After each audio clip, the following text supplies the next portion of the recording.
Mente, Caráter e Personalidade, volume 1, capítulo 32. Paixão e amor cego. Namoro. Necessário bom senso comum. A mocidade confia demais no impulso. Não deve entregar-se demasiado facilmente, nem deixar-se cativar muito depressa pelo atraente exterior do pretendente.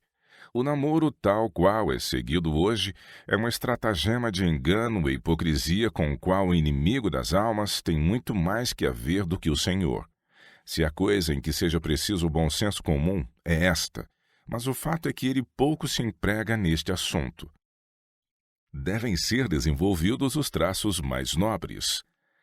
As ideias acerca do namoro têm seu alicerce em ideias errôneas a respeito do casamento. Seguem o impulso e paixão cega.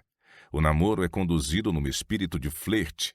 Os namorados frequentemente violam as regras da modéstia e reserva e são culpados de indiscrição, mesmo que não transgridam a lei de Deus. O alto, nobre e sublime desígnio de Deus na instituição do matrimônio não é discernido. Por isso não são aperfeiçoadas as mais puras afeições do coração, os mais nobres traços de caráter. A afeição pura é mais celestial do que terrena. Nenhuma palavra deve ser pronunciada, nenhuma ação praticada, que não quereríeis que os santos anjos testemunhassem e registrassem nos livros do alto. Deveis ter em vista unicamente a glória de Deus. O coração só deve nutrir afeições puras, aprovadas, dignas dos seguidores de Jesus Cristo, de natureza exaltada, mais celestial do que terrena. Qualquer coisa diferente disso no namoro degrada e avilta. E o matrimônio não pode ser santo e honroso à vista de um Deus puro e santo, a menos que esteja de acordo com o exaltado princípio escriturístico. Perigo das horas tardias. O hábito de ficar a conversar até altas horas da noite é costumeiro, mas não agrada a Deus mesmo quando ambos sejam cristãos. Essas horas inoportunas prejudicam a saúde, incapacitam a mente para os deveres do dia seguinte e têm aparência do mal. Meu irmão, espero que tenha suficiente respeito próprio para deixar essa forma de namoro. Se desejas sinceramente a glória de Deus, agirás com decidida cautela. Não tolerarás que o doentio sentimentalismo amoroso te cegue a visão por tal forma que não possas discernir os altos direitos de Deus sobre ti como cristão. Paixão, pobre motivo para casamento. Estas horas desperdiçadas da meia-noite nesta época de depravação levam com frequência à ruína de ambas as partes empenhadas. Satanás exulta e Deus é desonrado quando homens e mulheres se desonram a si mesmos. O bom nome da honra é sacrificado sob o acesso de paixões. E o casamento dessas pessoas não pode ser solenizado sob a aprovação de Deus. Casaram-se porque a paixão os impulsionou, e quando a novidade do fato houver passado, começarão a compreender o que fizeram. Falso amor, incontrolável. O amor que não se baseia senão em mera satisfação sensual será obstinado, cego, incontrolável. A honra, a verdade, toda a nobre e elevada faculdade do espírito são levadas cativas das paixões. O homem preso nas cadeias dessa absorção fica muitas vezes surdo à voz da razão e da consciência. Nem argumento nem súplicas o podem levar a ver a loucura de sua direção. O amor não santificado desencaminha.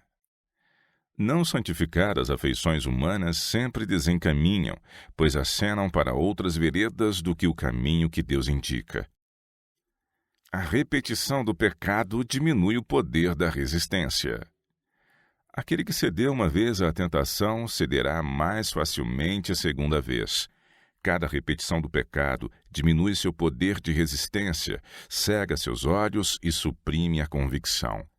Cada semente de condescendência que é semeada produzirá fruto. Deus não opera milagre para impedir a ceifa.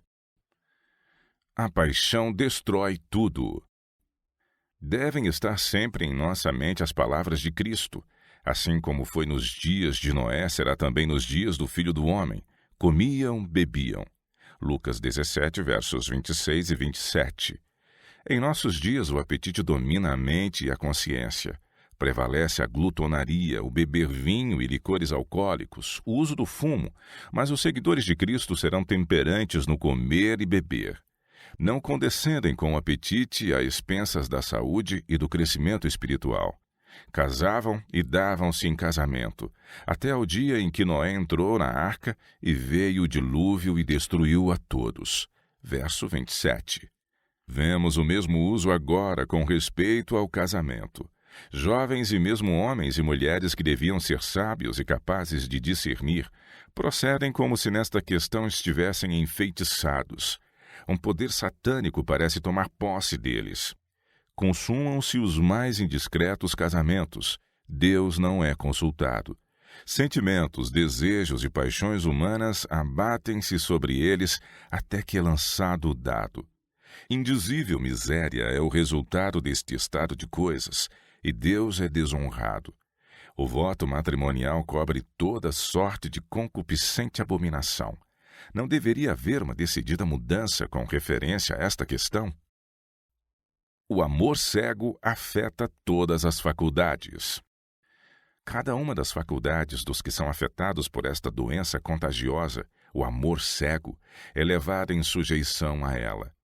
Parece serem faltos de bom senso, e seu procedimento é aborrecível a todos os que o presenciam. Meu irmão, você se tornou assunto de conversa e rebaixou-se na estima daqueles cuja aprovação você deveria prezar. Com muitos, a crise da doença chega por motivo de um casamento imaturo, e passada a novidade e o enfeitiçante poder do namoro, uma ou ambas as partes despertam a sua verdadeira situação. Então encontram-se desajustados, mas unidos por toda a vida. Ligados um ao outro pelos mais solenes votos, contemplam de coração deprimido a miserável vida que têm que levar. Devem então fazer o melhor possível com a sua situação. Muitos, porém, não querem isso fazer.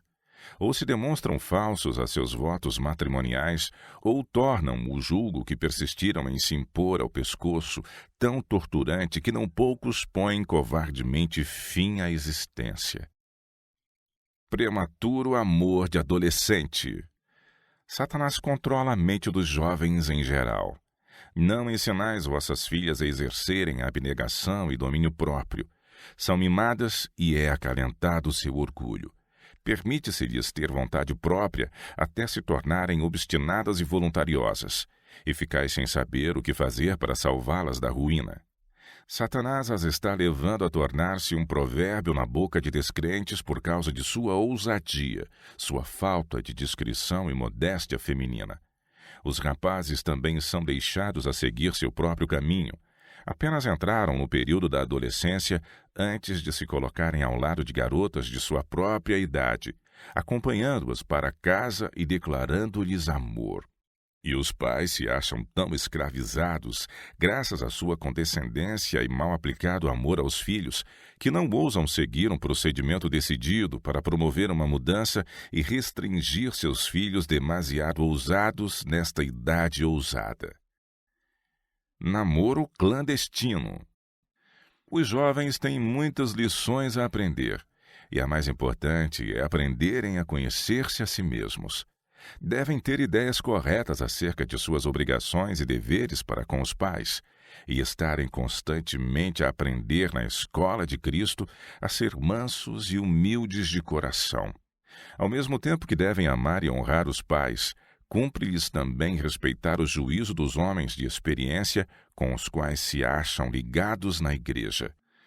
O jovem que anda em companhia de uma jovem e capta a sua amizade sem conhecimento dos pais dela, não desempenha um nobre papel cristão para com a moça nem para com os pais dela.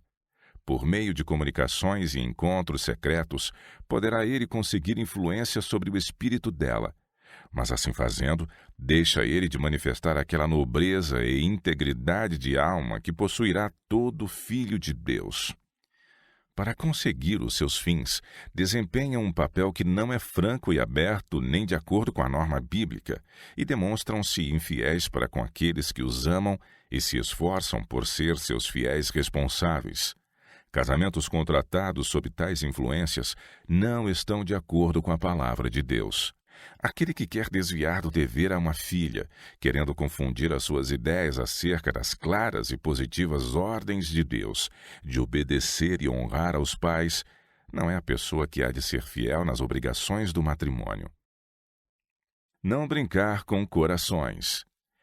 Brincar com corações não é um crime de pequena magnitude aos olhos de um Deus santo.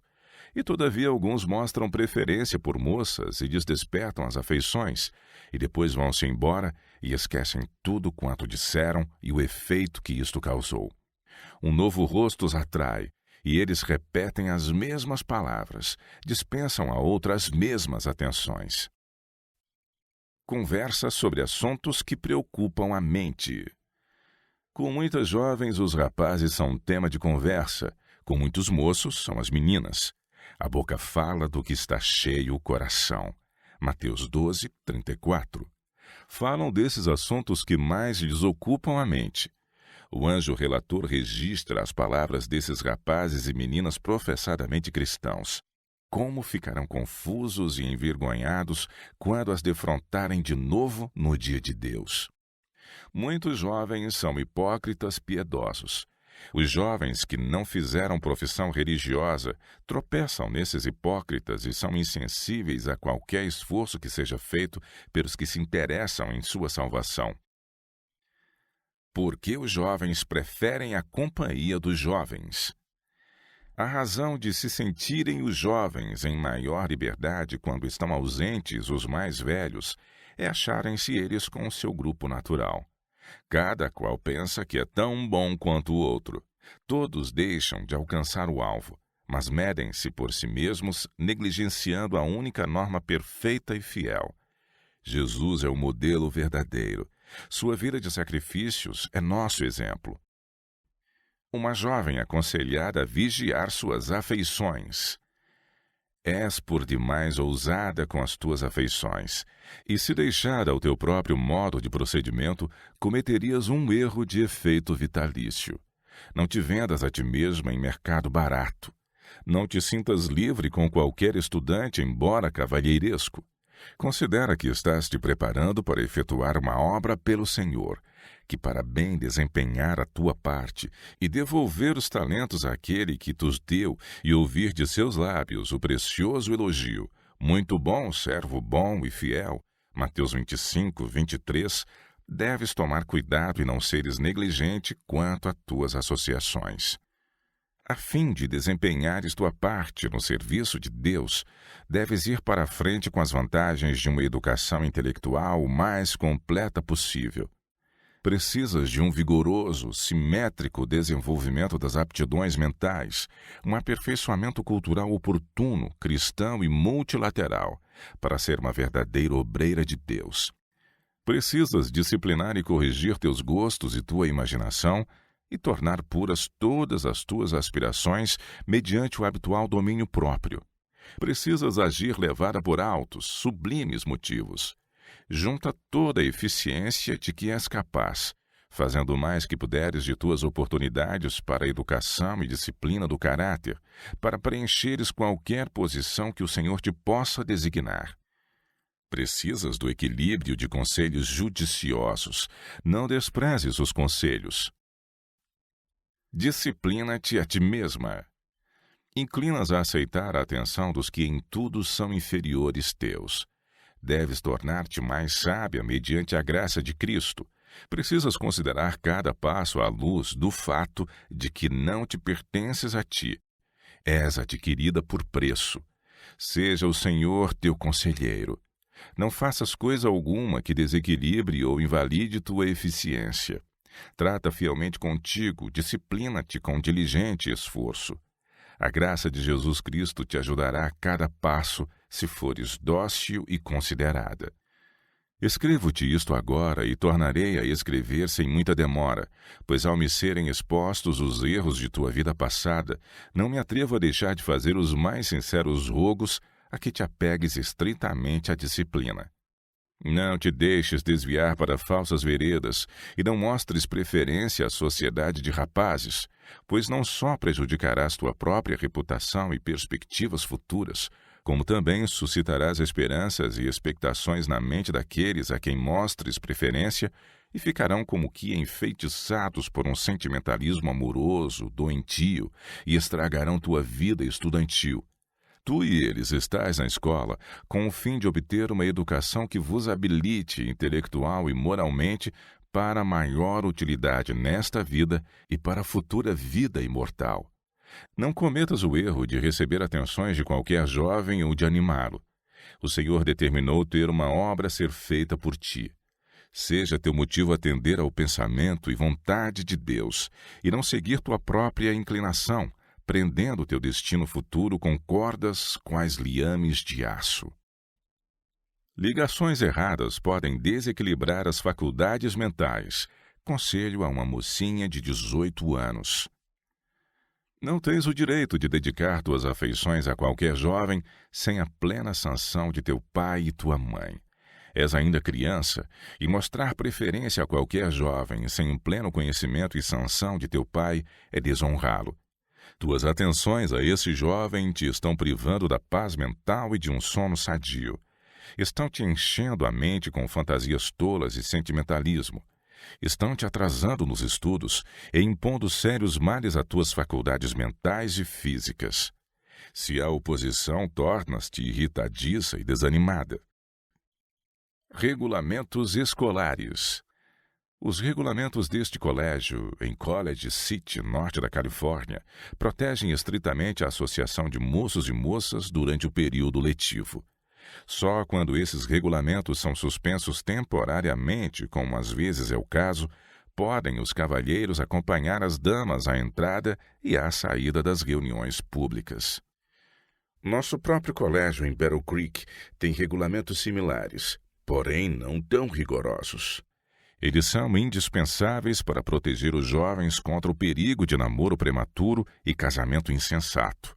Os jovens são enviados ao colégio por seus pais para obterem educação, não para flertarem com o sexo oposto. O bem da sociedade, assim como os mais altos interesses dos alunos, requer que não tentem escolher um companheiro para a vida enquanto seu próprio caráter ainda não se acha desenvolvido, amadurecido o discernimento, encontrando-se eles ao mesmo tempo privados do cuidado e guia paternos.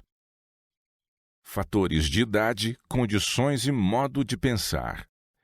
Em todo o nosso trato com os estudantes, devem-se tomar em consideração a idade e o caráter. Não podemos tratar jovens e idosos semelhantemente. Circunstâncias há em que a homens e mulheres de sã experiência e de certa idade se podem conceder alguns privilégios não dispensados a estudantes mais novos.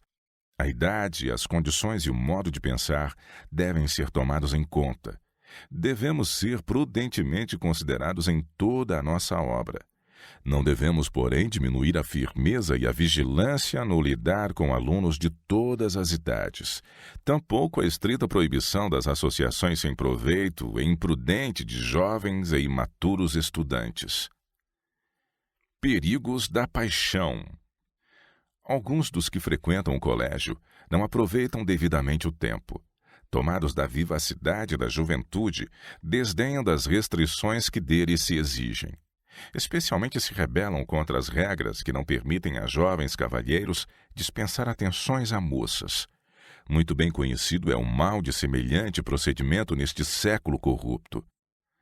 Num colégio onde tantos jovens se associam, imitar os costumes do mundo neste respeito seria o mesmo que encaminhar os pensamentos para um conduto que os estorvaria na aquisição de conhecimentos e em seu interesse nos assuntos religiosos. A paixão por parte de ambos, rapazes e moças, partilhando mútuas afeições nos dias escolares, mostra falta de são juízo.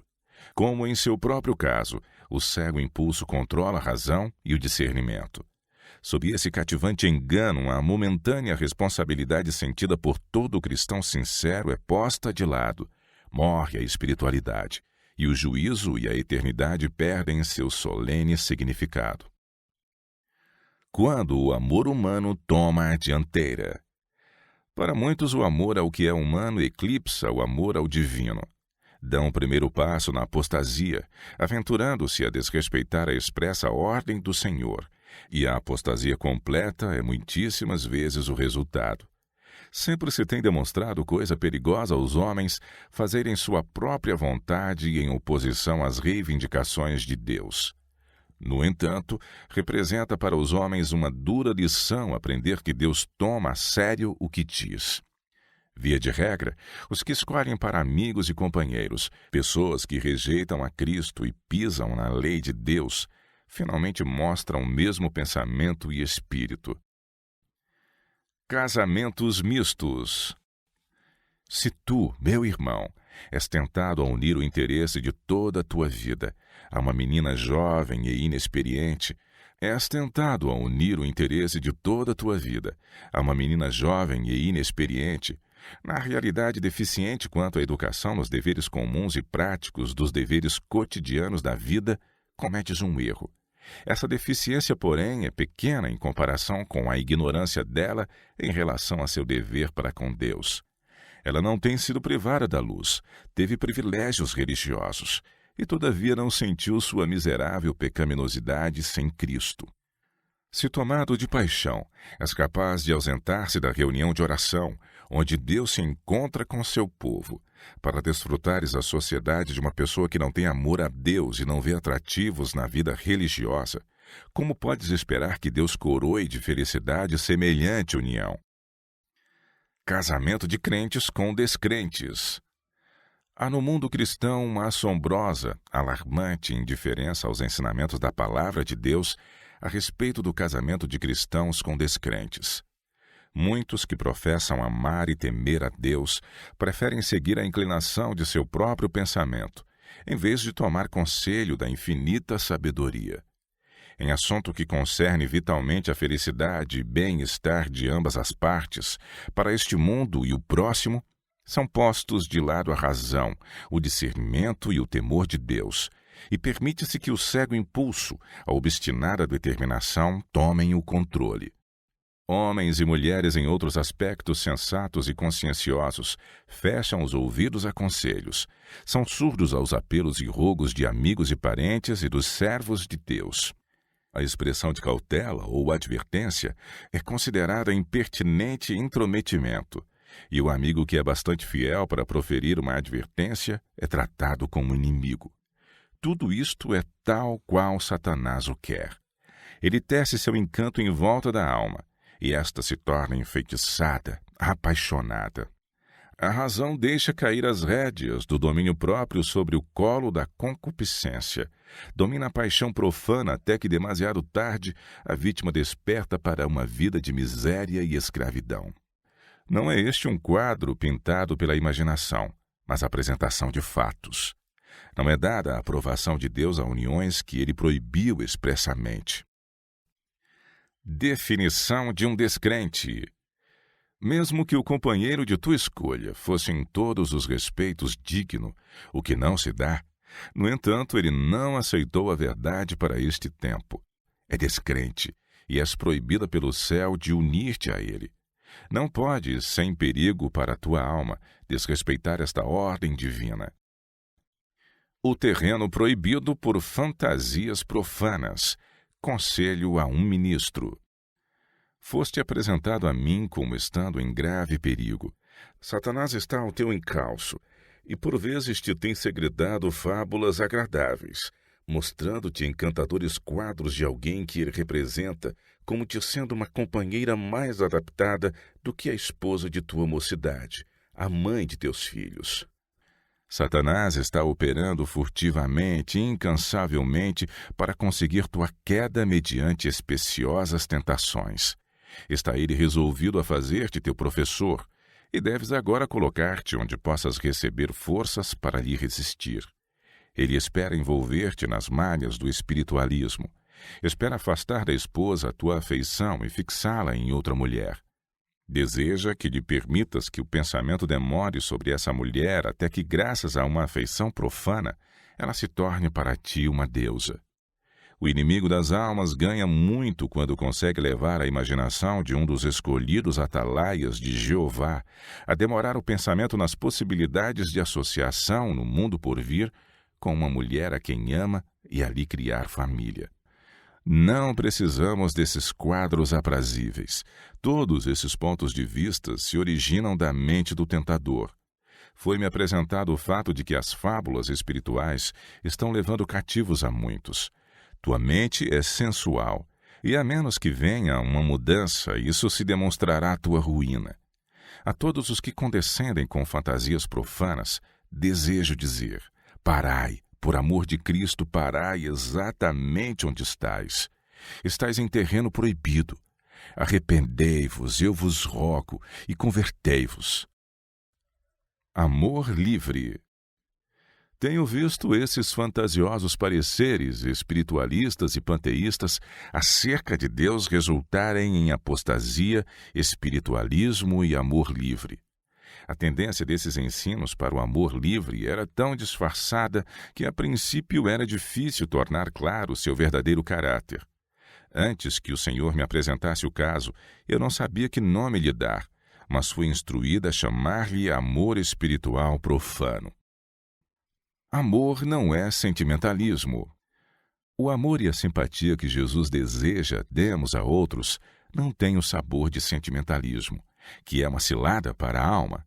É um amor que é de extração celestial, que Jesus exemplifica tanto por preceito como pelo exemplo. Mas em vez de manifestar esse amor, quantas vezes nos achamos alienados e separados um do outro? O resultado é nosso afastamento de Deus, uma vida definhada, uma atrofia do crescimento cristão. Identificada a falsificação. Somos advertidos pelo apóstolo: o amor seja sem hipocrisia. Detestai o mal apegando-vos ao bem. Amai-vos cordialmente uns aos outros com amor fraternal, preferindo-vos em honra uns aos outros. Romanos 12, versos 9 e 10. Paulo desejava que distinguíssemos entre o amor puro, abnegado, que é induzido pelo Espírito de Cristo, e a pretensão sem sentido e enganosa, que é abundante no mundo. Essa vil falsificação tem desviado muitas almas. Pretendia apagar a distinção entre o certo e o errado, concordando com o transgressor em vez de fielmente mostrar-lhe os seus erros. Tal procedimento nunca provém da verdadeira amizade. O espírito pelo qual é induzido só habita no coração carnal. Conquanto o cristão seja sempre bondoso, compassivo e perdoador, não pode ele sentir-se em harmonia com o pecado. Aborrecerá o mal e se apegará ao que é bom, mesmo com sacrifício de associação ou amizade com os ímpios. O Espírito de Cristo nos levará a odiar o pecado, ao mesmo tempo que estaremos dispostos a fazer qualquer sacrifício para salvar o pecador. Escolha de companheiro. Receba a jovem como companheiro vitalício, tão somente ao que possua traços de caráter puros e varonis, que seja honesto e tenha aspirações, que ame e tema a Deus.